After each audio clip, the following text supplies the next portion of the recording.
Buffalo fanatic. Hey, I'm a Buffalo. Ladies and gentlemen, it's your boy back at it again. Bang, bang, bang. Listen, the season is around the corner. We can feel it. It's in the air. Stuff is in the air right now. And it's like perfect timing just to get fan bases fired up, just to get you fired up, me fired up, the whole team fired up. I don't know if you guys are not fired up. Y'all should be. Oh, baby. You got me sounding like my man Z-By. Oh, baby. Listen, man, I'm excited. You know, every season before the season starts, like the season ends and we're like, oh, man, the season just ended. What are we going to do? And then we look forward to the draft. Then we look forward to free agency, blase, right? And then there's that lull where everybody goes on and gets that rest. And we're like, man, this season can't get here soon enough. Now that we're like days away from the season starting, it's like, yo, I'm not prepared. I feel like I'm not prepared, but at the same time, I am.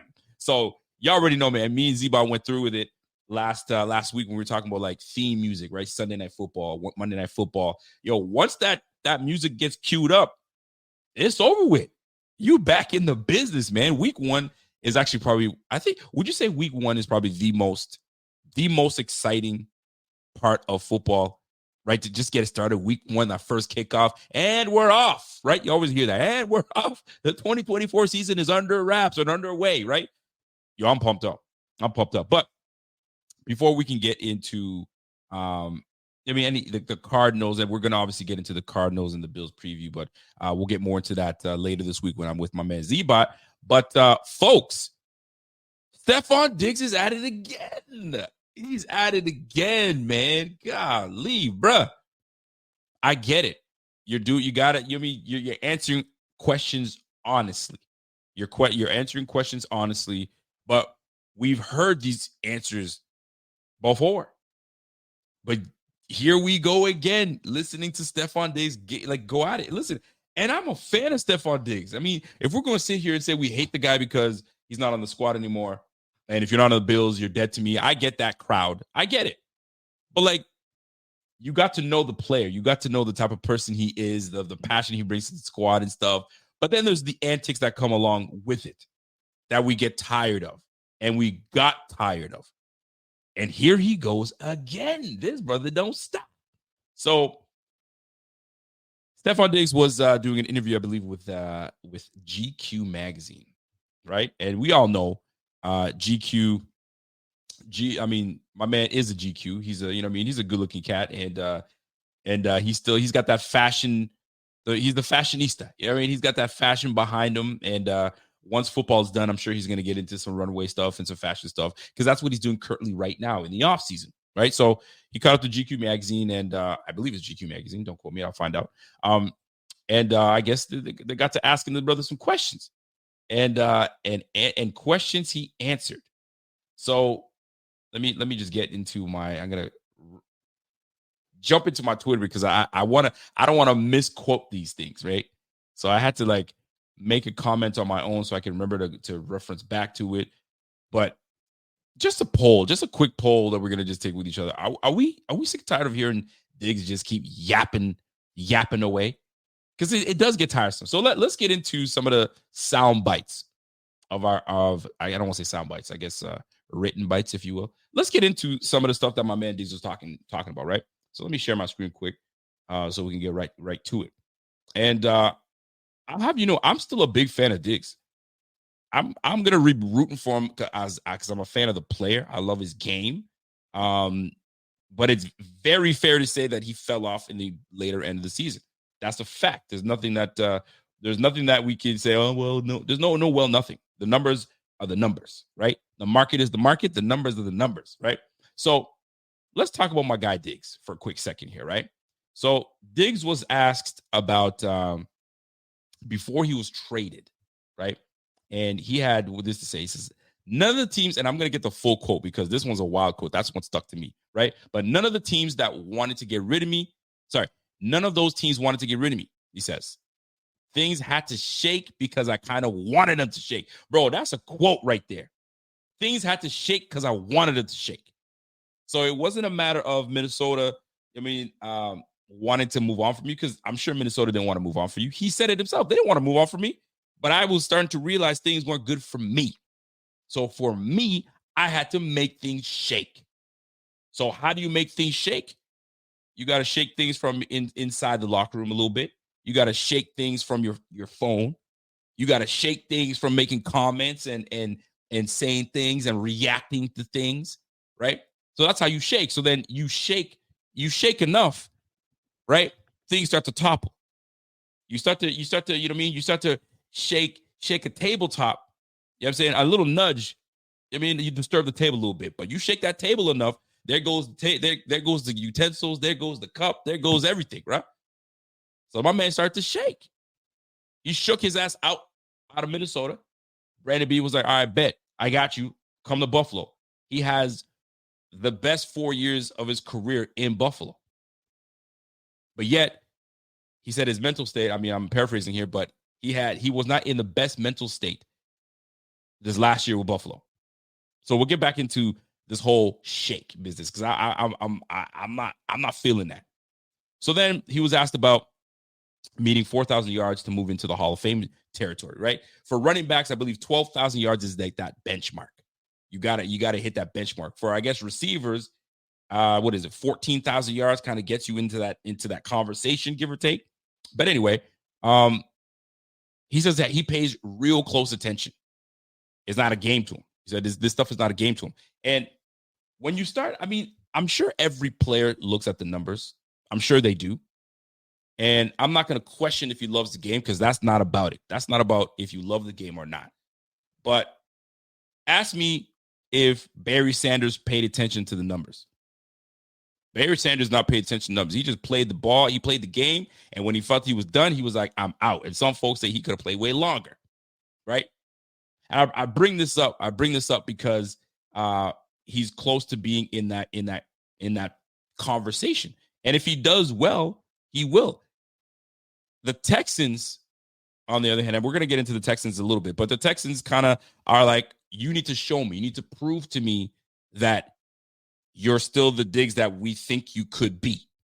But we're not tying our cares to your horse just yet. We're just going to softly, rope it around your neck for a little bit, or around your chest, and we'll see how far you can take us. If we feel like you are ready to roll and die for this squad and you're long term, we can talk about that. But right now, he ain't on a long term. He's on a pretty much a 1-year deal, right?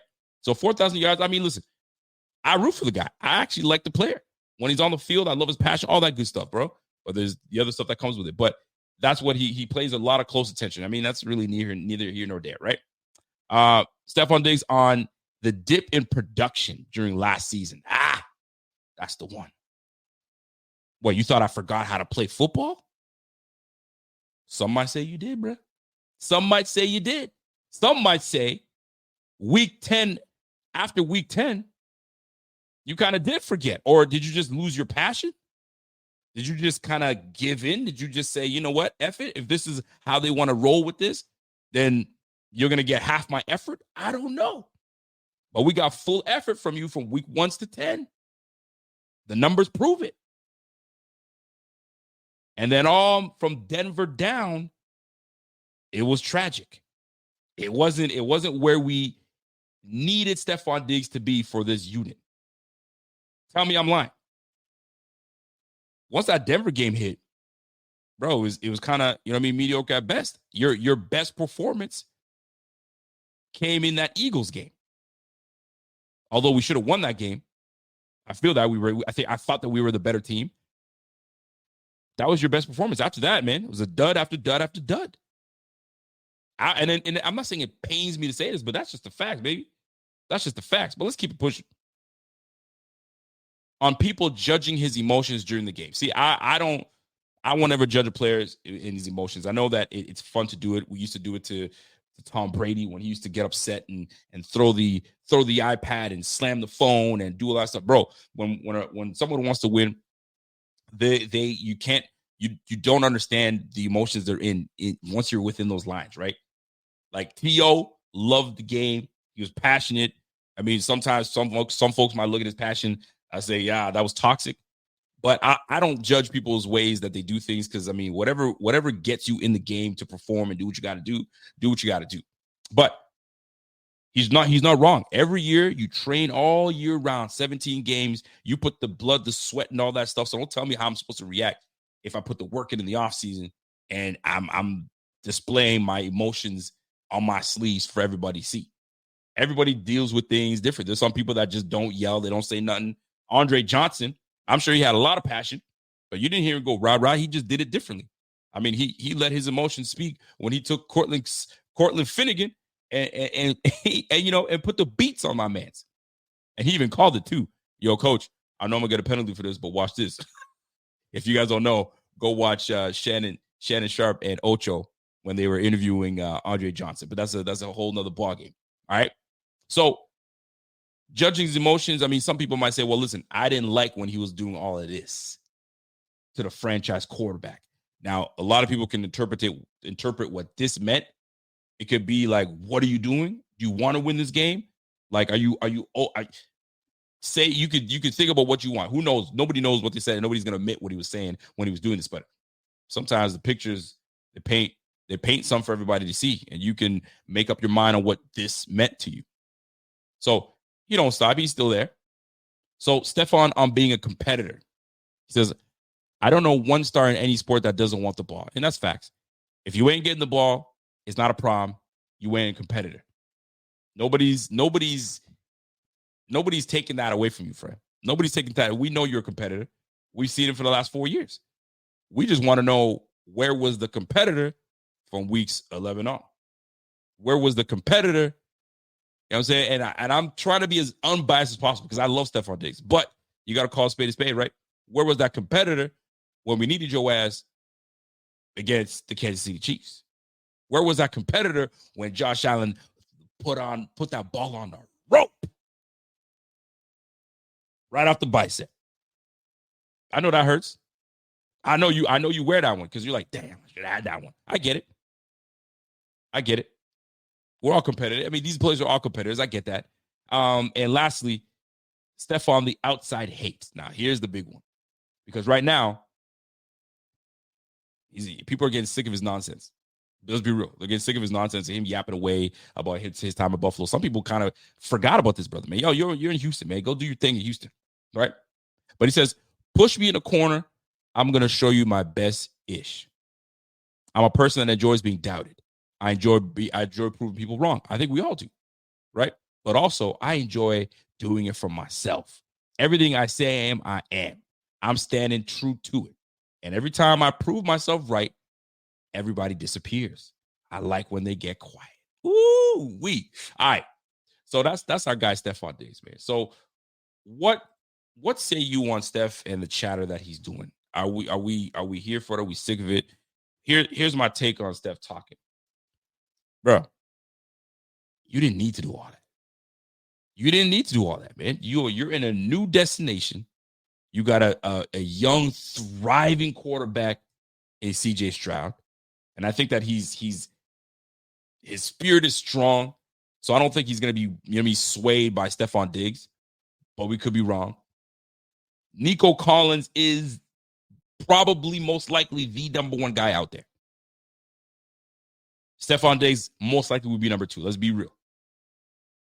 Tank Dell definitely is making some noise as well.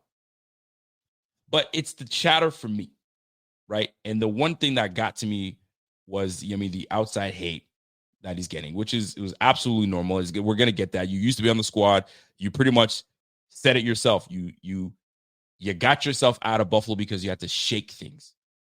And Brandon Beane pretty much was like, you know what? That $31 million cap hit, that dead cap hit, I'll eat that. You out of here.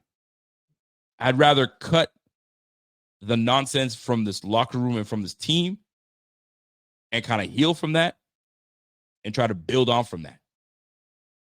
But it's the constant chatter that he has to keep bringing this up. Bro, you're in a new destination, my G. Let's keep it pushing.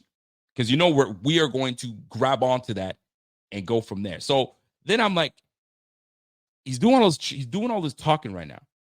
And I'm a competitor. I'm this. And And did I forget how to play football and all that chatter?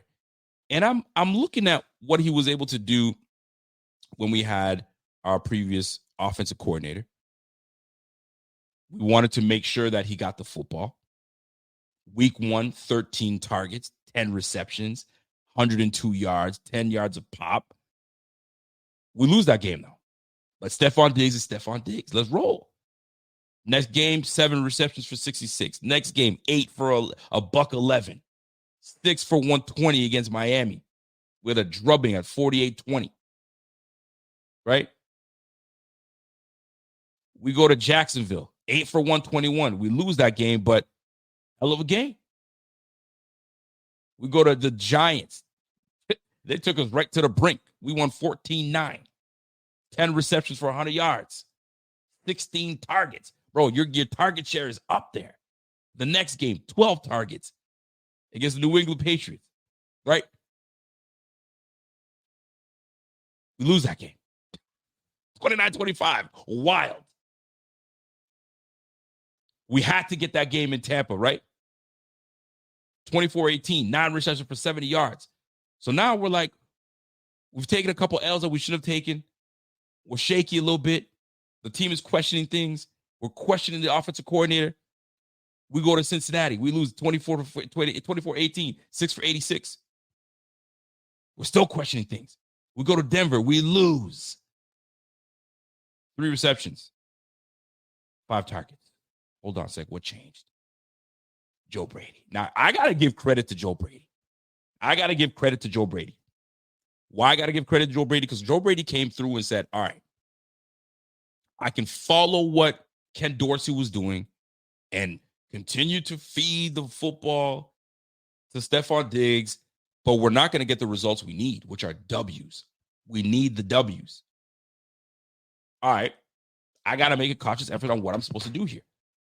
I got a young, thriving tight end in Dalton Kincaid. I could use him a little bit more.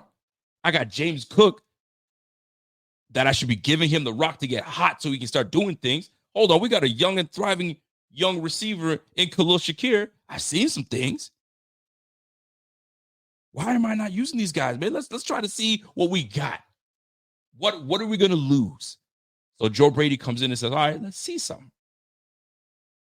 New York Jets, the following game. We win 32-6. 8 targets for Stefon Diggs, 4 receptions, 27 yards. Right? But we win. We go to Philly. We put up a good fight against Philly. 6 for 74. Not bad. You're involved in the game. And then it happened. Kansas City. We win the game. 11 targets. Snead locked your ass down. 4 for 24. We go to Dallas. We didn't really need your services. We ran the ball down their throats. But Joe Brady sees something. He's like, hold on. We can still win the ball game when he's not involved. Let's run the football. Let's get Kincaid involved. Let's get Shakir involved. And then we start ripping off wins. We rip off one against the Dallas Cowboys. We rip one against Kansas City. We came close to Philly. We should have won that one, but we didn't. It's all good. Chargers, they gave us a fight. We pushed and won that one. But by the way, 5 receptions, 29 yards. 4 receptions, 26 yards against New England. Barely beat them 27-21. And then the Miami Dolphins. You came through. 7 for 87, but we needed that win. We needed you. You came through. I'll give you that. But Joe Brady figured something out. We can win without having to make you the lone receiver. Now, it doesn't always work that way because sometimes you have to have a bona fide guy that when push comes to shove, I need you to show up. When push comes to shove, I need you to show up. It's the facts. It's true. You need that. Number 1 guys, they understand. Devontae Adams, bro. Yo, put it on my shoulders. I got you. I don't care who's throwing me the football. I'm here. I'm here for it. Amon-Ra St. Brown is becoming the number 1 guy. We didn't need you to be the number 1 guy, and we were still able to find success. Even when we got to the playoffs, up against our nemesis, you know who, the Kansas City Chiefs. 3 receptions, 21 yards. Bro, we needed you. It's not like you didn't get your target share. You got 8 targets. The game before that, against Pittsburgh, 7 receptions, 52 yards, modest. But we needed you in that Kansas City game. You didn't show up. Oh, did I just forget how to play football? I don't know, bro. I don't know what happened to you. But all this chatter, you got to chill. Because all they're going to do is just go back to that playoff, just bring up the playoffs. What have you done for me in the playoffs? That's what they're going to have to just bring up. They're going to bring that up. So what you going to tell me? What you going to tell me? And it pains me to say this because I like Stefon. I'm a big Stefon Diggs fan. But all that chatter you doing, you better back that shit up in Houston. Matter of fact, week 5. Circle that game up. Circle that game up week 5. That's going to be fun. But big props to Joe Brady for making the conscious decision to say, you know what? Everyone's going to eat. And when it's your turn to shine, you better shine. When it's your turn, when you're hot, I'm going to keep giving you the football so you do what you got to do. But let's not forget, things run through 17. 17 is going to show you how elite he is because he's going to be able to have same success, strong success. I don't want to say same because nothing's ever the same, but strong success this year with a new cast and a cast that understands their role. A cast that gives you different abilities on the field. Keon Coleman's going to have his specialty. Curtis Samuel's going to have his specialty. And damn it, Khalil Shakir is going to have a breakout year, baby. He's going to have a breakout year. Now, Diggs has not always said, it's you. He has had his moments of saying, bro, I know I messed up. I know I could have been better here. I know I could have been here and there. But all this chatter getting tiresome, bro. all this chatter is getting tiresome, bro. Just do what you do. And we're going to see if you quiet a lot of people because, bro, they're going to be watching. And you got certified dogs in Houston. I hope he does well. Just not against us. I'm going to be rooting for him because I like the player. But the chatter gets old, does it not? Anyways, I see a lot of comments coming in, so I'm going to try to jump into some of the comments and let me know how y'all feel. And how do you guys feel about this Stefon Diggs coming out with this more conversation? I'm curious as to how y'all feel about this. I got my man Sal says the problem is Diggs is a diva, not a team player. He will end up a 3 wherever he goes. Well, here's another thing too, right? So what is the saying? Shame on. The first time you offend someone, you shame on me, and the second time, shame on you. Or was it? I always mess that thing up. But anyway, I bring this up because the owner GM understand what's going on, right? They're looking at the timeline. All right, he was in Minnesota, a promising player, and he got himself out of there. Fine. You know what I mean? The first time, toxic. Maybe he wasn't good. Maybe they didn't. He felt that he was not being utilized. They valued Adam Thielen more than he did. Okay, fine. We get it. You go to Stefon Diggs, and you guys have a bromance right after rip. Everything is great. But you just can't get over the hump. So you yourself say, I had to shake things to get out of there. All right, so they give up a second-round pick for you. Owner and GM, head coach as well, are looking at this like, all right, I'm not committing to this, man. So I don't trust all of this. So this is going to be a 1-year deal, and this is going to be let me see where you're at age 30. Let me see where you're at in terms of how things go if they're in your favor. And if they're not in your favor, how will you react? And if it's something that I just don't like, good riddance. You're going to be looking for your 4th team. So they know what's good. Will he be on his best behavior? Will he be, putting all the effort in? Of course he is. And is he going to be a dog? Yes. But they're watching.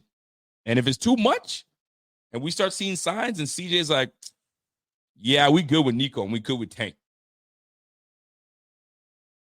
They're going to just say peace. Now, will that happen? Who knows? You got to let the season play out. But this Diggs chatter is something else, boy. It's something else. So what say you on this Diggs chatter? I got my man Walter. I love Walter's takes. Walter says, my point is the blame goes around, but people want to blame the second best player that was on the squad.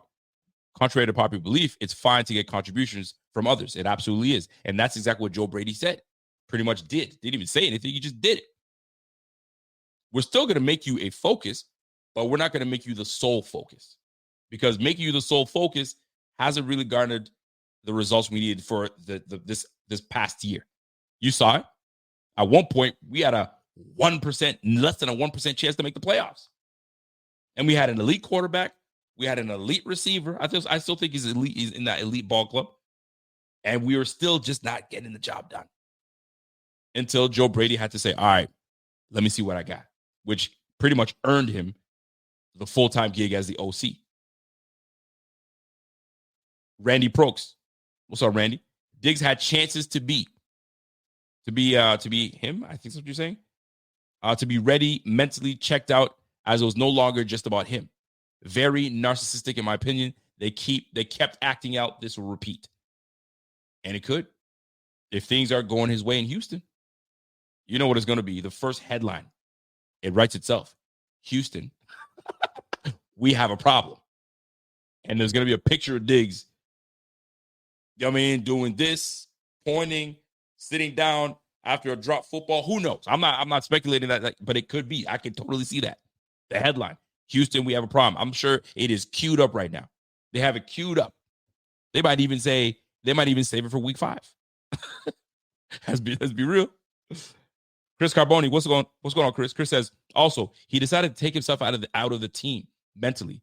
He wasn't that guy mentally. He was a diva and didn't want the smoke. There was a few things that my man Pierre said. There were moments where there'd be crucial moments in the game, and you're looking on the field and you're like, where the heck is 14? There are moments I don't understand why, and I don't know what the reasons were, but there were some moments in the season where big moments where we needed him down the stretch, he wouldn't be on the field because he's on the sideline because he pulls himself out. Maybe preserving himself, I have no idea. But there were some moments. I bring that up just because it was just something that I remembered. I had to just bring that part up. Walter says, I feel like people are too lenient on the fact that Brady couldn't get our receiver one involved better and efficient. Blame Diggs if you will, but keep some of that energy with an offensive coordinator that couldn't get him involved. Well, I beg to differ with the couldn't get him involved part, because it's not like the target shares weren't there. The target. Let's just go to when they say that the decline was happening and when Joe Brady took over. Let's go to the New York Jets game. 8 targets, 11 targets the following game, 11 targets the game after that, right? Week 14, 5 targets. Week 15, 8 targets, 7 targets, 8 targets. It wasn't like they weren't giving the football to the point where they were even getting him screen plays. Stefon Diggs is not a screen guy, in my opinion. He don't have the explosiveness to be the catch and go and make a decision. That's not his game there. He's a great route runner. But to get him on a screen and go, there were multiple times I saw Joe Brady trying to get him involved by trying to get him involved in the receiver screen game. And that didn't quite work out. I mean, wasn't there a moment in the playoff game, and my memory is a little hazy, I'm getting a little older now, where they gave him a screen and he almost gave the football up? Or did he fumble it? I can't recall. So, like, it wasn't that Brady wasn't trying to get, Brady ain't stupid. He knows who's there. He knows 14. But he also knows he's got 10. He also knows he's got Kincaid. He's got number 4. He's got to get those boys involved. My man JK says Diggs living in Bill's heads rent-free. Nah, he not. Trust me. We good. We good over here. But you talking about him? It's football, baby. We got to talk about everything. He's associated to the Bills. Got to talk about it. And once week 5 hits, we're going to be really talking about it. And that's real. Drew says, I'm pretty sure that was one of the first plays of the offense. It was. I think it was the first play. Receiver screen. And either he fumbled or I can't remember what it was, but he nearly gave up the football right off the rip. I mean, shit happens. It's football. I'm not going to blame it for it. Target shares without context tells us nothing. Are you including the missed shots by Allen that we were complaining about weekly? What about the screen passes usage that increased when Brady used? What Brady used, I was just talking about that, right? There was some increased screen plays to Diggs, but there were also some moments that there were times where I was jumping out of my seat. This is why I don't hate on Diggs all the way, because I still love Diggs. Y'all know that. I was actually a defender of him. And y'all like, man, get that bum out of here. I was like, no, man, that boy's my guy, right? But there were moments that he was wide open downfield and Josh just either didn't look his way or he just blatantly missed it. There was a connection issue between those two down the stretch. Or actually, down the stretch for sure. Now, am I mad that Diggs is not on the squad? At first, I think we were all taken by it. We were all kind of like, whoa, did you see that coming? We were all thinking, oh, it's a dead cap. It's not going to happen. He's on the squad. Don't even stress about it. But we also knew there was too many things happening right now that this doesn't seem right. This don't seem right. And obviously the results came. They moved on from him. Clearly, Brandon Beane ain't no dummy. He saw what was up. And he was like, ain't no way. I got to keep my quarterback happy. I got to keep my franchise happy. I got to keep my Bills fan base happy. I got to move on from this, brother. So with the moves that he's done this offseason, we will very soon find out what this is all about and how this is all going to shake out. But let me put a button in this whole Stefon Diggs thing. I'm a fan of the man. I root for him. I really will root for him as a player. I like Diggs the player. I like his story. I like his backstory. Forget about all that chatter, the backstory, how he grew up. I like all of that, right? But what I don't like is all that extracurricular nonsense, right? But he's calculated. He's a smart guy. He's a calculated guy. He calculated his way out of Minnesota. He calculated his way out of Buffalo. And now you're on your third team. So we'll see how this all plays out. And you went to a wonderful scenario. A young and thriving quarterback, an up-and-coming head coach, a hot offensive coordinator. You got a bona fide number one receiver, Nico Collins, got paid like one. So the pressure is going to be off of you. You should thrive in Houston. You should. Just not week 5. We can't have that. We can't have that in week 5. Yo, Smidgy Digi says, yo, Diggs forced his way out of 2 teams. He's mentally checked out last year, and he didn't show up when we needed him the most. That's facts. When we needed him to show up, L'Jarius Sneed said, no, thank you. And guess what? Here's the funny part. L'Jarius Sneed is now in the AFC South. Plays for the Titans. He gets to face Diggs twice a year. Oh, I'm sure he's looking forward to that. So that'll be fun. That will be fun. But anyway, that's neither here nor there. I just want to get that off my chest about Diggs. I still love the man. I still do. I still root for the guy. I love the football player. I love football. And you can't deny a dude that can play. I love Devontae Adams too. I love the game. I love OBJ. I love all these guys, man. But it is what it is, man. I just hate that we have to send him to Houston. You could send him somewhere else, but not Houston. Golly. But we'll see. Your bold, hot fire take predictions for the Bills this season. Thoughts. P.S. Chiefs fans respect. What's up, man? Chiefs fans always showing love to the Bills fans. I get it, man. Y'all secretly like us, man. Your bold, hot take prediction for the Bills this season. I don't got a bold, hot one. There really is not a bold, hot one. I don't have one. I just think that the Bills will definitely be competitive. They ain't going. I don't see this 9-win team that some folks are talking about and barely getting to 10, 11 wins. I see a 12-win team. I still see a damn good team. I still see a damn good coach, damn good GM.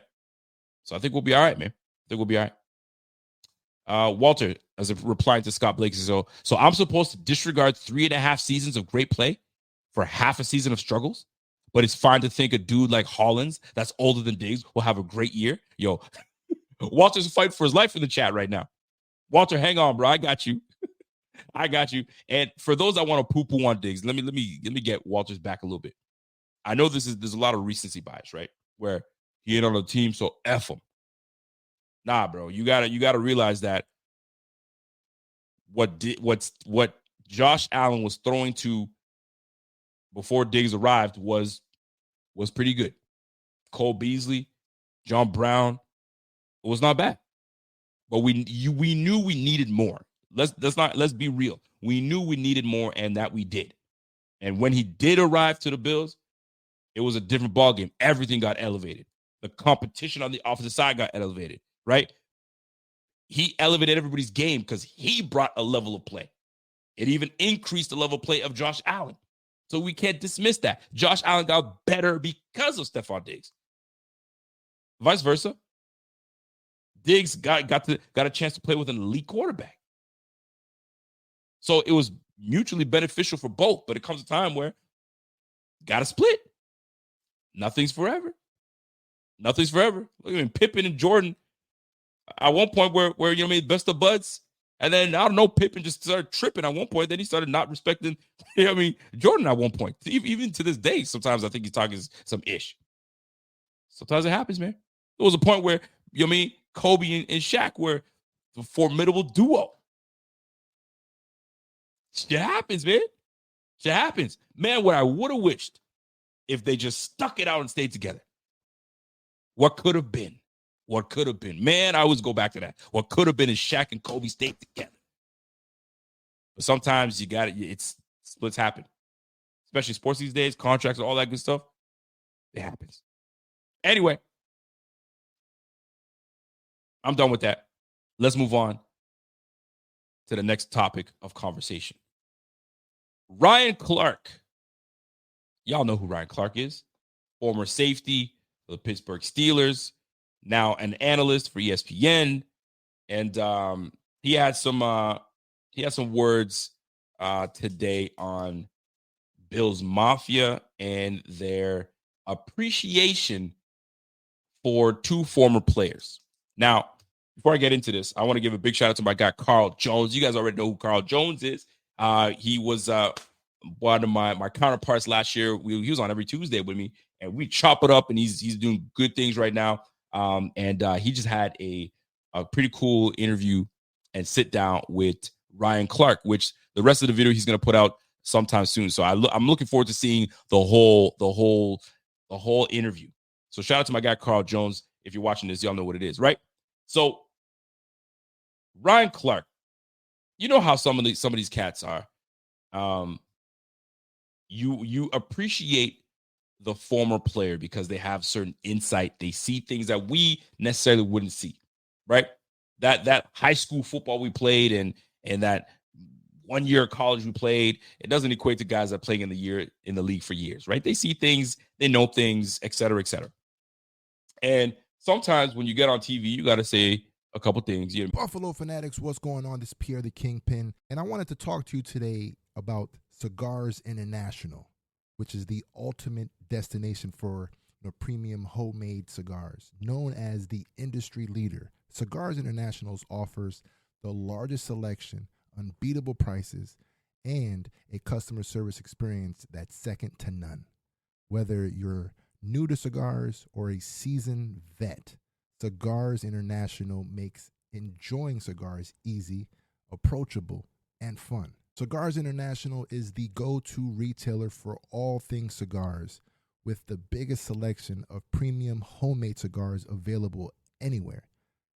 Cigars International offers unbeatable deals and discounts, making it easy to stock up on your favorite or try something new without breaking the bank. With fast free shipping and their 100% satisfaction guarantee, you can shop with confidence knowing that Cigars International stands behind every order. They have good relationship with vendors that helps provide great low prices. Whether you're new to cigars or a seasoned pro, Cigars International makes it easy to find the right cigar with helpful guides, staff reviews, and expert advice. It's not just about cigars. Cigars International also offers a wide range of accessories and more to elevate your smoking experience. Check out the great deals every day at cigarsinternational.com. That's cigars, CIGARS, international.com. Use code FANATICS at checkout for 20% off your order of $50 or more, plus free shipping, or visit www.cigarsinternational.com/fanatics, and the discount will automatically apply. Again, use code FANATICS at checkout for 20% off your order of $50 or more, plus free shipping, or visit www.cigarsinternational.com/fanatics, and the discount will automatically apply. That kind of get the juices flowing and get people talking. Now, Ryan Clark was on with my man Carl Jones, and they were talking about the formidable duo in Jordan Poyer and Micah Hyde. And this is what Ryan Clark had to say. So let me play this clip for y'all, and I'll be right back. I think the first thing that Buffalo Bills or Bills Mafia will understand is that y'all didn't appreciate those two dudes enough. There was the level of play and excellence that they demonstrated together that I don't think ever got the credit it deserved. We're talking about two Pro Bowl caliber players, all pro caliber players, extremely intelligent, and you work off of one another so well. I was talking to Javon Holland, who now plays with Poe down in Miami, and he was just saying how every year the safety opposite of him has switched. So you had to learn a new guy, learn how to communicate, learn how to play off of a dude. You didn't have that in Buffalo because of Jordan and Micah. When I played with Troy, we never had that because we played together for 8 years. So there was always a synergy, some communication, some chemistry. When you lose that, that's huge because those two dudes, along with the middle backer, run the entire defense. And then their playmaking ability. Micah was a ball hawk. Micah understood how to play the deep part of the field. Jordan was the down safety that could move into the box, also play high. And so I think you're going to have a drop-off in play. But more than anything, you're going to have a drop-off in the way the defense was able to run efficiently. And that could be even bigger than the actual play of two very good, safeties that you guys have had for a long time. So that ruffled a couple feathers from Bills Mafia. Were Bills fans justified to feel some type of way with Ryan Clark's comments on Bills Mafia's appreciation or their lack thereof appreciation for both Micah Hyde and Jordan Poyer, right? And the part that's triggering Bills Mafia is this part right here. I think the first thing that Buffalo Bills or Bills Mafia will understand is that y'all didn't appreciate those two dudes enough. That part right there. Y'all didn't appreciate those two dudes enough. Cap. Sir, with all due respect, all right? It's cap. I'd go as far to say we overappreciated those guys. If we could try to, we're still trying to say, hey, is Micah Hyde still available to come back? If you didn't appreciate someone, you wouldn't even be bothering to even mention this player coming back. That's number one. Number two, even when we knew they were getting long in the tooth, we still had major love for these guys. We still were like Micah Hyde, one of the best duos in the game. We were pumping these guys up before even y'all were talking. We were the ones saying, yo, bro, this guy had numbers better than this safety, that safety, that safety, and you snubbed him as a Pro Bowler? You snubbed him as an All-Pro? Yo, we had to get loud for national media to find out Poyer and Hyde were that dude. Until some of y'all started to say, yo, this is one of the best duos in the game. You're damn right. You don't think Bills Mafia knew that? You don't think we knew that? You don't think we appreciated our own? It's a small market team. I know y'all ain't paying attention to too much. I mean, it's not really glitz and glam. The glitz and glam was on the offense with Josh Allen and Diggs, right? That was the glitz and glam. The Bills always fielded a damn good defense. But you're gonna sit here and say the Bills Mafia didn't appreciate them enough? Are you? Come on, man. Now, I will say this though. Sometimes people misspeak. And it does happen, right? You're thinking one thing, you say another, and you're like, I already said it, so I'm gonna just roll with it because my intent. I'm not trying to snub Bills Mafia. I'm just trying to make a point that these guys were great. We get that part. We know they're great. We've been knowing they're great. But to say that we didn't appreciate them enough, bruh. No, sir. We've been appreciating these guys right from jump. When we brought Micah Hyde from Green Bay, they didn't appreciate Micah Hyde. We did. The Buffalo Mafia embraced Micah Hyde when he came through. If you want to talk about the Browns and whoever didn't appreciate Poyer at the time, cool. When these boys got together and Babbage and McDermott molded these boys, developed these boys, they became one of the best in the game. We didn't appreciate that? Nah, bro. We absolutely appreciate that. We still have, let me tell you how much they appreciate Micah Hyde and Jordan Poyer.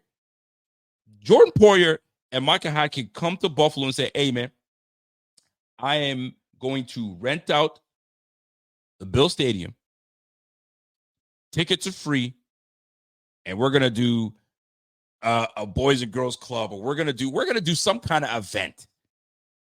Bro, that stadium we packed. I'll tell you that right now. Micah Hyde still does a baseball charity game. And the thing is packed. Bruh, trust me, Mr. Clark. There's major appreciation for these boys. Even with Poyer going to the enemy in Miami, we're still going to have some love for our guy. Believe me, there are players that have left Buffalo and they're dead to me. Stefon Gilmore, good riddance. Wanted nothing to do with that dude. And he became like defensive player of the year. It's nice. Nah, bro. Now, and I respect Ryan Clark. I think he's doing great things. He's where he's at for a reason. He's animated. He's an educated guy. I mean, he's got charisma. He's got charisma. He's got all that stuff. And you kind of misspoke. So, and a lot of times we just want, I say we. Sometimes it's okay. Like and I'll use myself as an example. There's sometimes I say something, I was like, ooh, I was wrong. Or that take was a little off. I might come back and say, you know what? I got to come back on that take because X, Y, Z. There's no fault in that. Actually, some people actually appreciate that more. So Bills Mafia came for Ryan Clark. Let me kind of give you an example of what I'm talking about when it comes to what took place with that explanation or that clip that came out, right? So my man Ryan Clark had an opportunity. I think he still does have an opportunity to kind of, I don't want to say take back what he said. He doesn't need to take anything back because I don't think he took a shot at Bills Mafia. I don't think he insulted us. I don't think he was saying y'all are whack. He wasn't saying that. He was just saying that y'all didn't appreciate it. And we're saying, no, we really did appreciate. So I'm trying to open the clip here so I can kind of give you an idea. So when Bills Mafia came for him, he had a great opportunity to kind of say, you know what? Maybe this is what I meant to say. I didn't mean to XYZ and so on and so forth. Bruh, he doubled down and said one of the replies was crazy a fan base could be. He says crazy a fan base could be this insecure. So now he doubles down by saying, yo, I said what I said, and now y'all are insecure. You guys are mad insecure. My statement was truly about how special these men were and how special they were. It wasn't to be negative about the Bills fan base. We understand that's probably what you meant, but what you said was we didn't appreciate them. And what we're saying to you was we did appreciate it. It's national media that didn't quite appreciate what we knew we already had in Buffalo. Y'all are late to the party. Y'all are late to the game. And then now now that you now become part of the party, now you're going to tell us we didn't appreciate. Bro, we've been appreciating these cats. But then you double down and saying we're insecure. Nah, man. There's something called we're just defending our guys and defending the fact that we actually did appreciate them. But to now double down and say, yo, we insecure, bro, that's wild. That's the part where you can come back and say, hey, Bills Mafia, my bad, man. I didn't mean to say like you guys didn't appreciate them. I was just saying they were so great. And that's what he was pretty much saying. They're great. We knew that is what we're trying to tell you, my dude. But he doubled down. Talk about, oh, we insecure. I didn't realize you were insecure like that. Bruh, don't call us insecure. Because that was not the case. We were not insecure. And boy, did Bills Mafia come for him. Let me kind of give you an idea of what I'm referring to. Let me see if I can kind of read the quote tweets, because the quote tweets are wild. Actually, let me just go on Carl Jones's reply, and I can kind of show you guys, because it's wild. Am I tripping when I say that? We already knew what we had in our guys Jordan Poyer and Micah Hyde. We still got love for these cats, even when he goes to Miami. And even though we knew that he was getting long in the tooth, we still showed love, and he still played hard for us. That's why I'm always gonna have love for Jordan Poyer. Ain't no hate coming from here. Even Del Reed decided to get in here. Del Reed was like, man, this is laughable. Poe and Hyde were borderline worshipped here. He ain't lying. At the risk of sounding like a jerk, please don't speak on something you haven't spent the time looking into first. Golly. Del is pretty much saying exactly what a lot of Bills Mafia were saying. Oh, don't stop there, brother. Randall Silver says, I love Ron Clark, and he's one of my favorite analysts, but saying that Buffalo and our fans didn't appreciate Poe and Hyde is just throwing out an assumption without doing the work. Buffalo gave them their opportunity to shine, and Bills Mafia appreciated every minute. That is big facts. That is big facts. Ain't no lie, man. So you could just tell that this triggered a lot of folks. It triggered a lot of folks. I even jumped in there. I'm not gonna cap. That triggered me. That triggered me. It got me triggered. I jumped in real quick. And I was like, hey, man, because I do respect Ryan Clark, and I respect these analysts that do this, because it's not an easy gig. There's a lot of teams you got to know. There's a lot of players you got to know about. And I get it. You're paid handsomely to do the research and all that stuff. But sometimes you misspeak. It happens. So just stand on that. I came in and said, yo, I respect Ryan Clark. But Bills Mafia understood from jump what we had in both Poyer and Hyde. We did. If we're real about it, the safety room that we have right now have people kind of saying, I don't know what we have, especially that we just found out that DeMar Hamlin is a starter. We'll get into that. So when 21 and 22 were back there, we didn't have a worry about the back end of that secondary. And I can tell you that right now. It allowed linebackers to play free. It allowed the defensive line to get after the quarterback. Because now the quarterback is saying, shoot, I can't go there because Micah Hyde said, I can't go there because Jordan Poyer. Man, all to say this. We knew what we had in Jordan Poyer and Micah Hyde. We absolutely we knew what we had. There's nothing to it.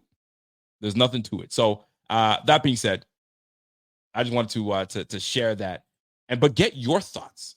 I wanted to get your thoughts. Was Ryan Clark I can't even say did we not appreciate it, because we all know we did, to the point where we overappreciated these guys. Maybe there was Poyer, we gave him the opportunity to go elsewhere to get you. That's the respect that we have for these guys. That's what you call appreciation. Bro, we want you back, but I also don't want to disrespect you. So go and see what you can get out there. And if the market's not good for you, come on back. And that he did. Hey, fam, the market is not what I thought. I'm coming back to Buffalo. We could have easily said, nah, bro, we good. I'm going younger, and I'm going elsewhere. But now we said, no, come on back, bro. We know what you bring to the table. Let's run this thing. Did we know that this was going to be his last year? Of course we did, but we still showed that brother love to the point where even now, with a messed up neck that Micah Hyde is dealing with, the door is still open for him to come back. And that's according to Brandon Beane. But we don't appreciate that, brother. We don't appreciate that. Ryan Clark found out today. He effed around and found out. And Bills Mafia came for his neck. And when they came for his neck, he was like, I wouldn't say he was apologetic, because he wasn't, because he stood on it and was like, hey, man, y'all are insecure. But when they came for him, he was like, hey, man, I'm just letting y'all know that you guys didn't appreciate the guy that was there.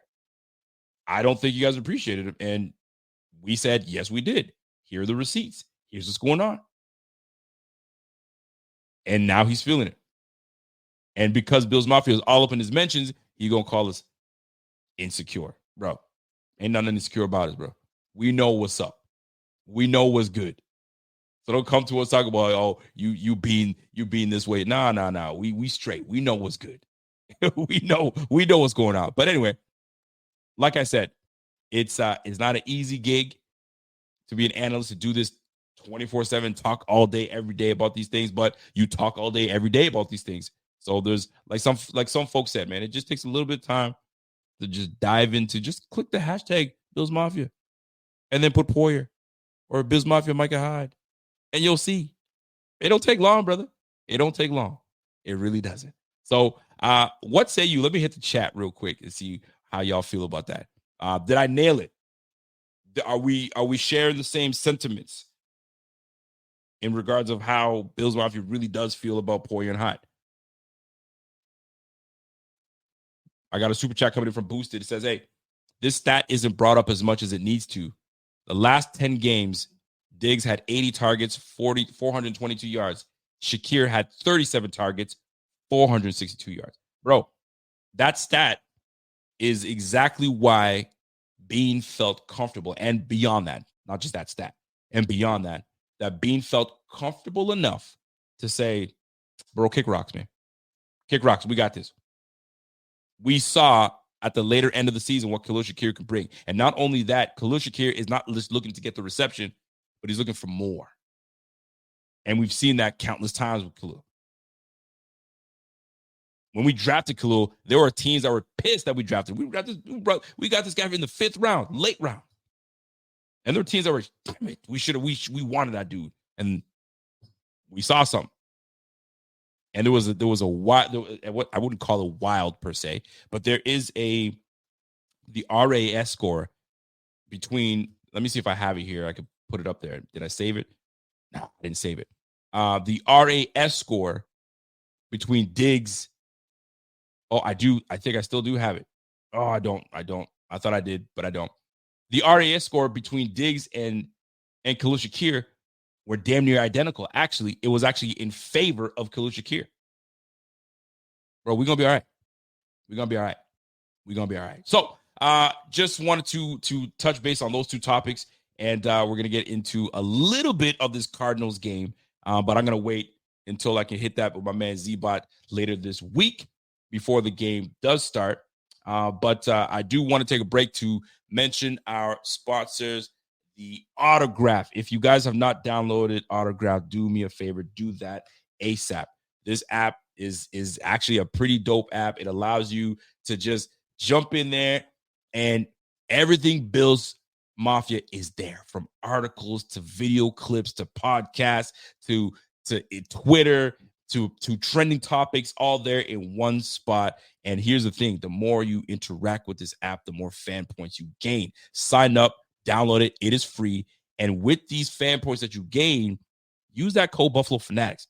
Merch, tickets, etc. Jump in on there, Autograph, download that, and tell them your boy sent you. Autograph. Let's go. Go ahead and download that. It's free, and code Buffalo Fanatics. So next on the docket, these pesky Arizona Cardinals. Bro, is it ever too soon? I mean, I guess every game, every week one, I'm just going to talk a little on this game. But every week one is a crapshoot, in my opinion, at least. All right. And this Cardinals team, I don't know a whole lot about what's going on over there. I mean, I do. I mean, obviously, that's why I want to wait till Thursday. I'm going to, put some time into, look at, see what's going on there. But I know what they drafted. I know what they got over there. Marvin Harrison Jr., 6'4", 205, 210, and runs like a damn gazelle and can catch and can jump. The dude is, I don't want to call him a generational player, but he is nice.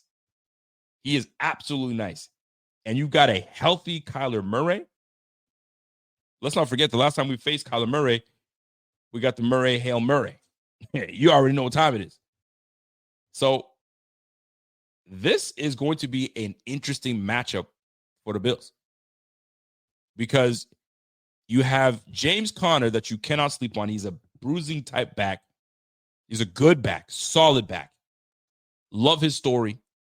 and he's earned his way as a top dog out there in Arizona. You got Marvin Harrison Jr. that's going to be an absolute problem. We're going to have to deal and learn how to deal with that. I kind of want to look at their roster right now. From what I understand, they brought in Sean Murphy Bunting. They drafted a young corner early. I believe it was a second rounder.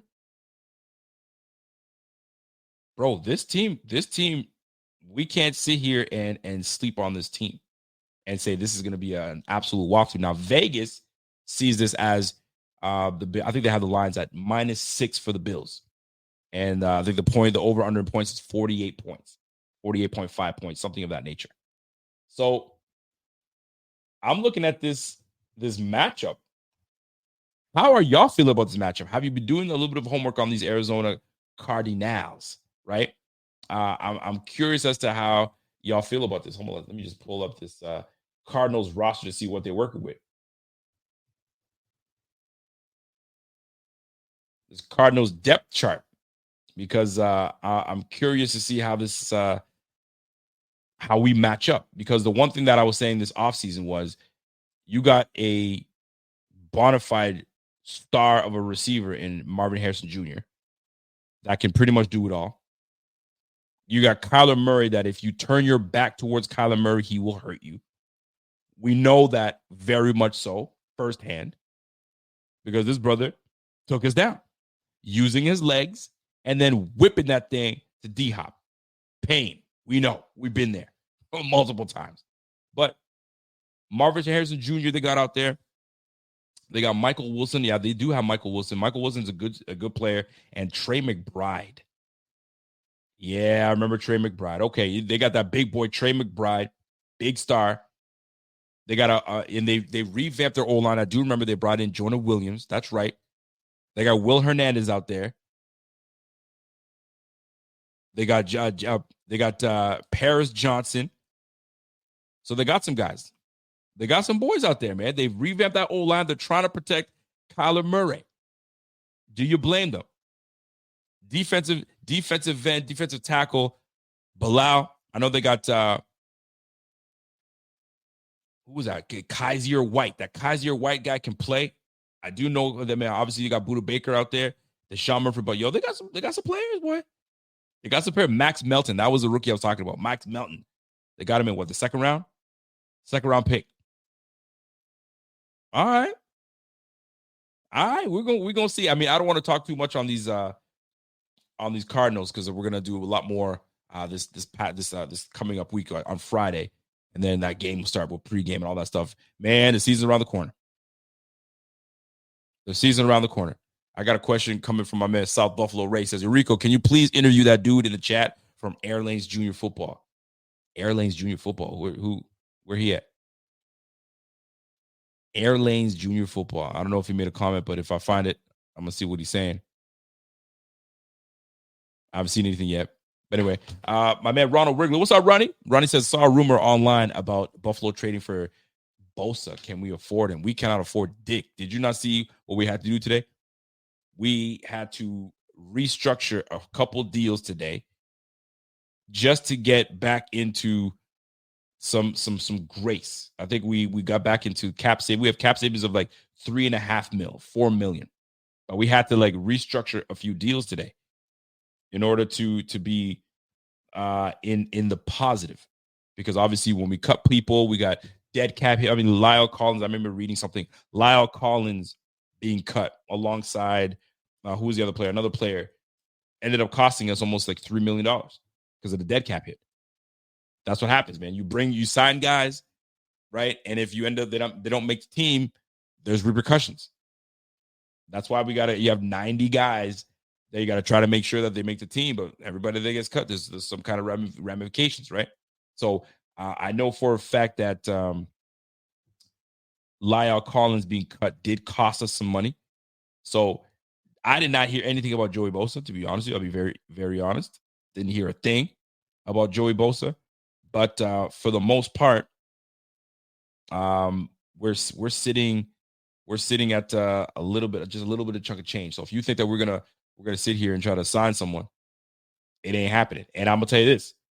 If we didn't sign Justin Simmons, which only signed for a mere $8 million, bro, we broke.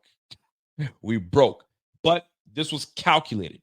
Like my man said, 30 mil dead cap from Diggs alone. I mean, Diggs, we knew that this was not going to be the year that we were going to splurge because we needed to make sure that we took care of business. So we got rid of it on these books, this year's books. So by next year, we'll be in the positive. So that's when you'll start to see us make some moves, some major moves. And then you'll see Brandon Beane do what Brandon Beane does. But as of right now, here's where we stand. So I'm mad at it. Got to know his scouting report. Who you talking about? You talking about MJ? You talking about Marvin Harrison? Listen, he's going to be a problem. And we are going to have to find someone that is going to match up well. This is why I love the fact that we see the emergence of Kaiir Elam. The emergence of Kaiir Elam, and I said this early in the offseason when they were talking about how well he's been doing. It seems like he's turned a corner because if the zone does not work against Kyler Murray or the matchup is just not working out and we need to put big body on big body, this is where a Kaiir Elam on MJH might come in. MHA, Marvin Harrison Jr. might come in handy. So this is where Bobby Babich, defensive coordinator, is going to have to come up and cook up a good defensive game plan for us to stifle this Arizona Cardinals offense. Because anything with Kyler Murray is going to be explosive / kind of off the cuff, innovative, you know what I'm saying? And kind of like a Josh Allen game plan. Hard to game plan for a guy like Josh Allen. Why? Because he's unpredictable. He's absolutely unpredictable. And so is Kyler Murray. When you think you got him in your grasp, when you think you got him dead to rights, they do something special. And that's the facts. Josh Allen is one of that caliber player. Kyler Murray is absolutely that caliber player. I mean, we got it firsthand. Mario Addison was on his trail. I'm still pissed to this day when that play comes up. Mario Addison was absolutely on his trail. All he had to do was stay on his feet. In my opinion, stay on your feet, flush him out. But the fact that you dove for his legs and he got out of that, give him time. And voila. You know what? I don't want to even talk about it. Let me just show you. Let me just pause this. It's nasty work. And let me just pop this out real quick because I got to show y'all. If I'm going to have pain right now, y'all going to share the pain with me. You guys are going to share this pain with me. And they don't want to talk about, and they want to say Josh Allen is overrated. Man, y'all can kick rocks, man. Y'all can kick rocks. Remember this? We're down 3 points with 39 seconds left. 2nd and 1 to the Bills. They handle the rush. Allen looking, end zone. What touchdown. A throw. What a catch. Stefon Diggs with the You miss those days, don't you? I know I do. Has been the best receiver in the NFL this season. And he ran against their number one cover guy. And this was 4 years ago. And really, this just is when that bromance was just wasn't much guile, wasn't much of a move. All he did was beat him upfield and there it is. Angle to the outside. So, and Kyler Murray, shotgun. This is the thing that kills me, bro. Oh, I've played this so many times. Shotgun. Mario Addison, just stay on your feet, baby. Stay on your feet. Stay on your feet. Oh! Gave him time. What a throw. What a pitch. What a catch. It hurts. I need to stop that. I need to stop the pain. I need to stop the pain. But you guys already know what time it is. So, unpredictable player. He's damn good. Kyler Murray is damn good, but so is Josh. So that matchup is going to be something else. So it's going to be about mistakes. I mean, I don't want to get into it just now, but you guys don't know what time it is, man. So listen, an hour was one I wanted to do tonight. I wanted to talk about those two things that stood out. I feel like we got there. I do want to say one last thing before we get out of here, man. For this Ricky Parcel situation that just took place, what a wild event.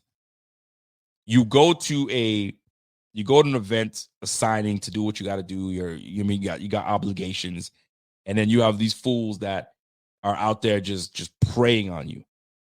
And Brother wanted that man's Rolex, allegedly. He wanted a watch. And Ricky didn't want to give it up. Ricky was like, you ain't taking my watch. So there was a tussle. My man got one let off in the chest. I guess it went right through. No organs, nothing. No vital organs. Pop, and right through the back. And I guess allegedly took his own piece or the other guy's piece. I don't know what happened. Shot him in the hand. Boy got arrested and got shot in the hand. And I guess he still got his Rolex. But here's the thing. I'm just talking for myself. If I came into some cash play, I mean, I came into some big time money, and I know myself, so I just know who I am. But anyway, I came into big money, bro. This ain't real. This is just an accessory. It's an accessory. Bro, you can have it. What do you want? You want me to wrap it up for you? Man, here, take this. Oh, you want this too? Take that. It's not worth it. It's never worth it. Never. Materialistic things, bro. Have that. I know people are like, yo, but that's testing your manhood. That's testing. He can't just come or roll up on you and just take your stuff. Bro, it takes actually more mental fortitude to just say, to just pretty much live another day, to say, you know what? It's not worth it. I got my wife at home. I got my 3 young children. I got my mom I got to think of. I got people depending on me. And for this, bro, you can have that. Let me toss that over here. Let me toss that over there. Be on my way. Be on my way. It's nasty work, man. He could have lost his life. God, listen, God bless that man that day. He blessed Ricky Parcel that day and says, yo, it's not your time. Man, oh man. So I say all this to say, yo, bro, listen, all this jewelry, all this other stuff, bro, you want it, you can have it. Have that stuff, bro. Especially because these guys are big time. They're celebrities. And there was Debo Samuel came in and will say, hey, man. And it's hard for someone. He made a statement today and made a comment. And I understood his comment, but it's hard for someone not to abide by that. But here's what he said. He says, listen, I know that you guys want to see these players, and I'm paraphrasing here. I know you want to see these players. I know you want to, take a picture of them.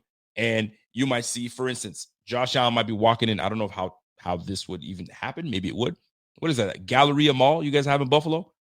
Is that what it's called? The Galleria Mall? I thought it was a pretty chill mall. I've been there before. So Josh Allen's walking in Galleria Mall. It's instinct for someone to say, holy crap, I'm at Galleria Mall and I just saw Josh Allen. And he's walking into Lids and copping a hat or two, right? And all of a sudden, it's all over the place. You can't help that. You can't say, no, don't take pictures. People are going to do that. People are going to do that. This world is it Cheektowaga Mall? No, is it Galleria Mall? Or is it in Cheektowaga? Anyways, I'm not from Buffalo, man, but you guys catch what I'm saying, right?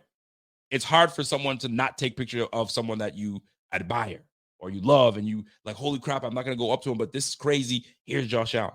This is crazy. I just saw James Cook. It's hard to. But he was spared, man. He was spared, man. And Ricky Parcel's out of the hospital, apparently. Back in the gym, apparently. He's been put on the 4-week pup list. He's not going to be playing. So it'll be I don't know how long it'll be. I mean, Brian Robinson from the Commanders got shot, and he was mid-season, came back in and was ready to go. Many men wish death upon me. Anyway, Rico Parcells got away with that one. God bless that man. He said, yo, you guys, it's not your time. Thank you. Galleria and Cheektowaga, the Galleria Mall.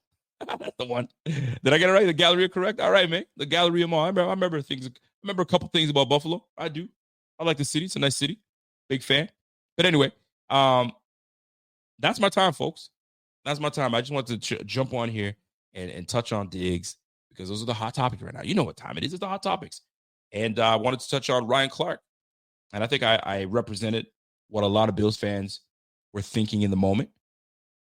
And that is, we love Jordan Poyer. We love Micah Hyde. Even when they retire, they're still going to have a place, you know what I'm saying, amongst Bills fans. I wouldn't be surprised if they say, hey, man, Jordan Poyer, Micah Hyde. I mean, it takes a lot to get there, but, yo, listen, we're going to put you in the Ring of Honor, man. That's how much you meant to Buffalo. I mean, I don't know if they're going to do that, but I could totally see it happening. Totally see it happening. My man Randy Proke says, yo, that stuff is worth nothing. You're absolutely right, man. Lose your health, you will understand true loss and pain. Just saying. as a doc of 40 years, nothing worth more than your health. Rico speaks truth. Yo, I'm telling you. Let me get more into personal with this. I wasn't personal, but it's just you don't know what it is to be blessed to walk around until you're in the hospital bed. Just what am I doing here? Or like, I can't believe this. Like there are people that are out there that wish they could be doing the things that we are doing. The very easy things of going for a walk. Yo, every day is a blessing. I'm telling you, man. Like God has blessed me with my family and all stuff, and I don't take it nothing for granted. I pray every day to thank you for everything, man. So, yo, this is a moment for y'all to be kind to everybody that's out there, man. Be kind, man. You don't know what anybody's going through, for real. You know what I mean? So somebody wants to take your stuff, man, they're probably going through it. They're probably going to take that, to pawn it, to go do whatever they need to do with that. Man, have that. This one makes you happy, cool. I'm walking away breathing and going to see and to do things that really do matter. Anyway, I'm done. I just want to get that off my chest. Randy got me in my feels right there. Anyway, that's my time, folks. Let that music cue up. So we appreciate you always. Season's around the corner. We just getting ramped up, ready to go. I got my guy Z-Bar coming back. We're going to have a show for you guys on Friday, maybe Thursday. We'll see. And then we'll get it popping from there. If you guys haven't had a chance to download the Bleacher Report app, go ahead and download that thing and follow me on Bleacher Report. I just had a video just the other day making a prediction on how many games we're going to win. I struggled. Again, I see 12 wins. I can see 13, but I could also see 11. It's tough. It's tough. And by the way, I want you guys to make sure you listen to Kim Betts. She says, like, subscribe, and hit that notification bell so you know exactly when we go live. So that's my time, folks. My man Dan says, yo, Rico, please. People are so evil. Oh, trust me, I know, brother. I know. Trust me. So you guys have yourself a fantastic evening. We'll catch you guys on the flip side. It's the Buffalo Fanatics. It's the Rico Report. It's your boy Rico. Until next time, it's your boy, and I'm gone. Let's go. Peace. Number 17, the captain. I'm a Buffalo fanatic. I'm a Buffalo fanatic. I'm a Buffalo fanatic.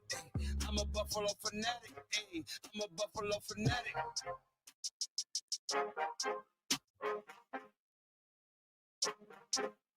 Yeah. Buffalo Fanatics. It's Don Brown. Yeah. I'm a fanatic. I'm a Buffalo fanatic. Play good, be humble. Number 17, the captain. I'm a Buffalo fanatic. I'm a Buffalo fanatic. I'm a Buffalo fanatic.